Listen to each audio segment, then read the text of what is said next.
रे पगली तोहरा हो बिना पगला के हाल भइल बा।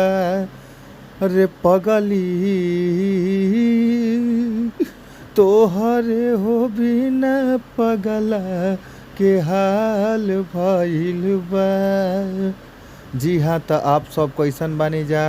आशा ना बल्कि विश्वास बा आप लोग मस्त होखब जा, खुश होखब जा। और हम बानी आप सबके भोजपुरी गायक व गीतकार नीतीश सिंह।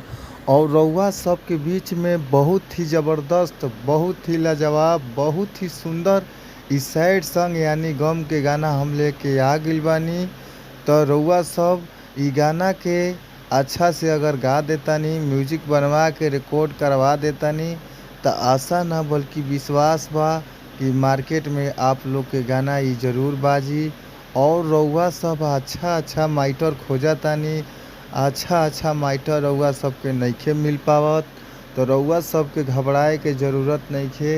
अच्छा माइटर पावे खातिर ई हमार यूट्यूब चैनल के सब्सक्राइब कर ली, जौना यूट्यूब चैनल के नाम बाटे भोजपुरी संगीत लिरिक्स। तो आप लोग हमार चैनल के सब्सक्राइब करके घंटी के बेल आइकन ज़रूर दबाई। और देखी जा रउआ सबके बीच में बहुत ही ज़बरदस्त, बहुत ही लाजवाब ई सैड सॉन्ग बाटे। आई जा रउआ सबके हम सैड सॉन्ग के मुखड़ा सुनावतानी, आप लोग ध्यान से सुनी जा, गौर से सुनी जा, प्यार से सुनी जा। आई जा कहे के बा कौना भाव में आ कैसे कहे के बाटे, आप लोग प्यार से गाई। आप लोग के अवजाए के ज़रूरत नइखे, अच्छा से गाई, रियाज करके गाई। तो आई जा मुखड़ा के भाव बा कौना भाव में कैसे कहे के बाटे, सुनी जा।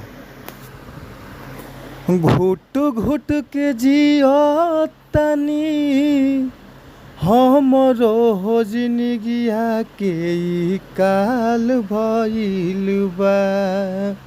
दो बार घुट घुट के जियो तनी हमरो जिंदगिया देखो न काल भइल बा। अरे पगली तोहरा बिना पगला के हाल भइल बा। अरे पगली तोहरा बिना पगला के हाल भइल बा। अरे घुट घुट के जियो तनी हमरो जिंदगिया जियल काल भइल बा। अरे पगली तोहरा बिना पगला के हाल भइल बा। अरे पगली तोहरा बिना पगला के हाल भइल बा। जी हाँ, तो आप सबके गाना ये अच्छा लगता। अगर रउआ सबकी गाना चाहता तो हमार मोबाइल नंबर बा, इ नंबर पर संपर्क करी। तो हमार कॉन्टेक्ट नंबर बाटे 98 350 77 203। इ नंबर पर कॉल करी और आप लोग के बहुत ही कम चार्ज में ई सॉन्ग दिहल जाई। तो फिर मिलल जी अगला वीडियो में। Thank you so much.